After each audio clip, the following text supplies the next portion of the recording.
Hi అండి, welcome to our channel Sarees kitchen. ఈరోజు సరీస్ కిచెన్లో ఒక ట్రెడిషనల్ డిష్ని షేర్ చేయబోతున్నానండి. అదేనండి మినప వడియాల పులుసు. ఈ పులుసుని మీలో చాలామంది టేస్ట్ చేసే ఉంటారు, చాలామందికి తెలిసే ఉంటుందండి. ఒకప్పుడు పెళ్ళిళ్ళల్లో స్పెషల్గా పెట్టే వంట అనమాట ఇది.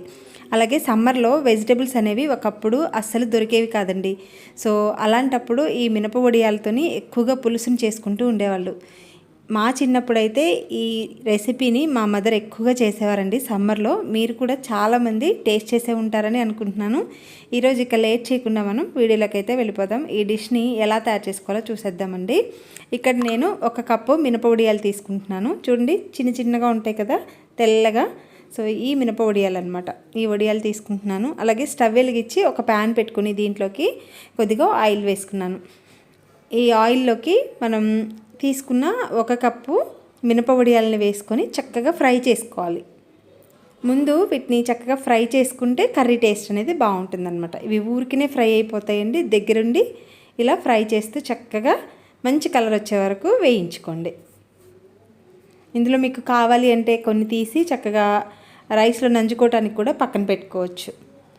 అలాగే దీంట్లోకి ఇంకా నేను దీంట్లోనే కర్రీ చేస్తున్నాను కాబట్టి బయటికి తీయట్లేదండి. దీనిలో ఒక 1/2 టీ స్పూన్ వరకు జీలకర్రని, ఒక 1/4 టీ స్పూన్ వరకు ఆవాలని వేసుకోవాలి. అవి కూడా ఫ్రై అయిన తర్వాత 1 కప్పు ఉల్లిపాయ ముక్కలు, ఒక 2 పచ్చిమిర్చిని ఇలా చీలికలుగా చేసుకొని వేసుకోండి. సో ఉల్లిపాయలు అనేవి బాగా మగ్గే వరకు కూడా మగ్గించుకోవాలి. ఇప్పుడు దీంట్లో కొద్దిగా ఉప్పు, పసుపు వేసి మూత పెట్టుకొని ఒకసారి కలిపి మూత పెట్టుకొని చక్కగా ఒక 5 నిమిషాల పాటు లో ఫ్లేమ్లో పెట్టుకొని వీటిని మగ్గించుకోవాలి. అలాగే ఒక నిమ్మకాయంత సైజు చింతపండుని ముందుగానే నానబెట్టుకొని పక్కన పెట్టుకోండి. చూడండి, కొంచెం ఫ్రై అయిపోయాయి కదా ఇప్పుడు ఇవి. దీంట్లోకి ఇప్పుడు ఒక టమాటోని, పండిన టమాటోని తీసుకొని ఇలా చిన్న చిన్న ముక్కలుగా కట్ చేసుకొని వేసుకోండి. ఇది కూడా బాగా మెత్తబడే వరకు చక్కగా కుక్ చేసుకోవాలి. అలాగే దీంట్లోకి ఒక 1/2 చెంచా వరకు అల్లం వెల్లుల్లి పేస్ట్ని వేసుకోవాలి. కొంతమంది దీంట్లోకి అల్లం వెల్లుల్లి పేస్ట్ వేసుకోరండి. మీకు ఆ ఫ్లేవర్ నచ్చుతుంది ఈ కర్రీలో అనుకుంటే మీరు వేసుకోండి. వేసుకుంటే మాకైతే బాగా నచ్చుతుంది, అందుకని నేను ఒక 1/2 చెంచా వరకు వేసాను అనమాట. చూడండి, ఇప్పుడు టమాటో మగ్గిపోయింది, అలాగే ఉల్లిపాయలు కూడా బాగా మగ్గిపోయాయి కదా. ఇప్పుడు దీంట్లోకి సరిపడా కారం, ఉప్పు వేసుకోవాలి. నేను 1.5 టీ స్పూన్ వరకు కారం వేసాను. ఉప్పు కొంచెం ఆల్రెడీ వేసాం కాబట్టి ఒకసారి చూసుకొని మళ్ళీ వేసుకోవచ్చు.